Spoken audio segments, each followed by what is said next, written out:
Hello student, good morning. Study झाला math, science.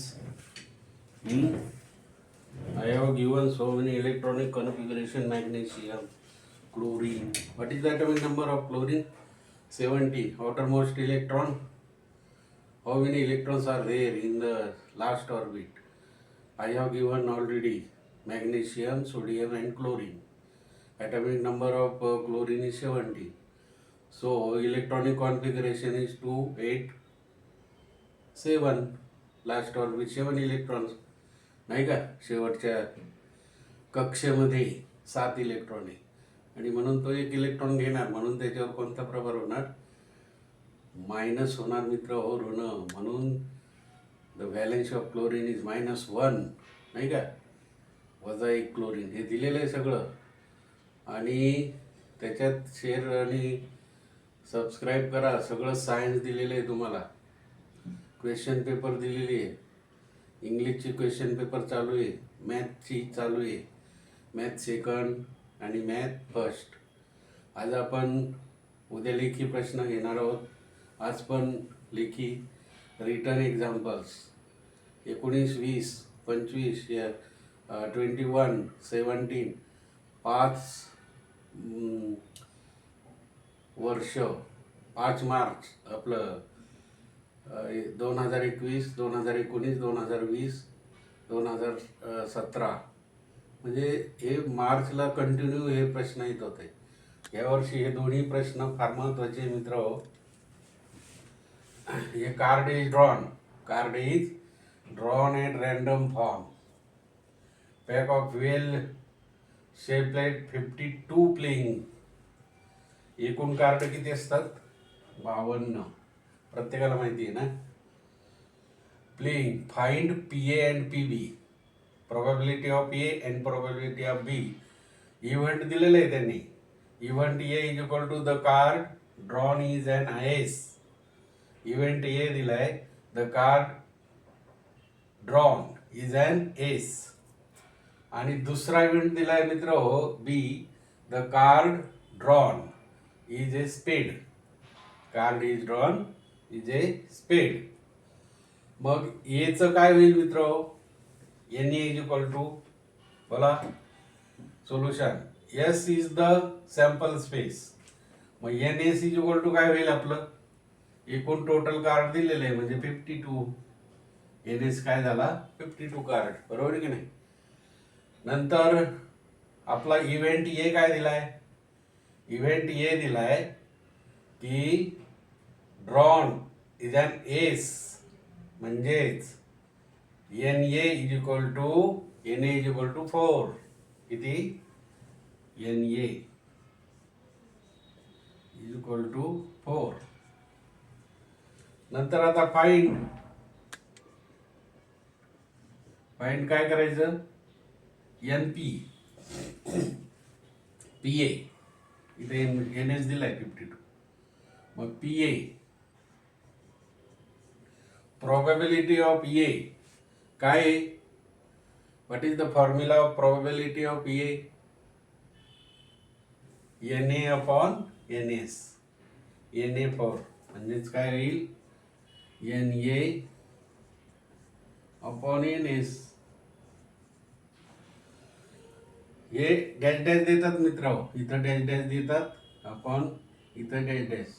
Activity दिली तर तुम्ही NA अपॉन NS लिहायचं. बरोबर. ऍक्टिव्हिटी दिली तर, बऱ्याच वेळा ऍक्टिव्हिटी दिलेली. मग NA इज इक्वल टू 4 आलाय.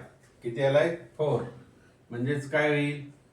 हे 4 वरती जातील अपॉन NS किती आहे? 52. 4 1 जार 4, 4 1 जार 4, 1 राहिला ना. 4 3 जार 12 म्हणजेच 1 अपॉन 13. हे आलं answer. Probability of A is equal to 4 upon 52 is equal to 1 upon 13.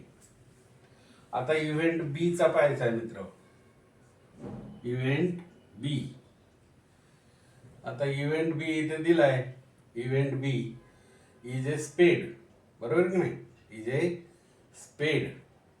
मग NB इज इक्वल टू किती होणार आहे?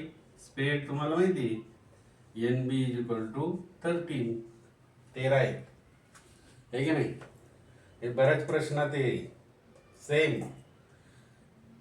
याचा इथं स्पेड 4 आणि इथे या ठिकाणी हे बघा event A the card drawn is N S4. Event B is a spade is 13. N B is equal to 13. मग आता फाइंड पीबी. काय फाइंड करायचं PB. Probability of B is equal to काय येईल एन बी येईल ना. आता N B upon N S. N B number of B event N S is equal to. इथे पण देतात मित्र हो ऍक्टिव्हिटी. इथे पण ऍक्टिव्हिटी देतात खाली. इथे ऍक्टिव्हिटी देतात.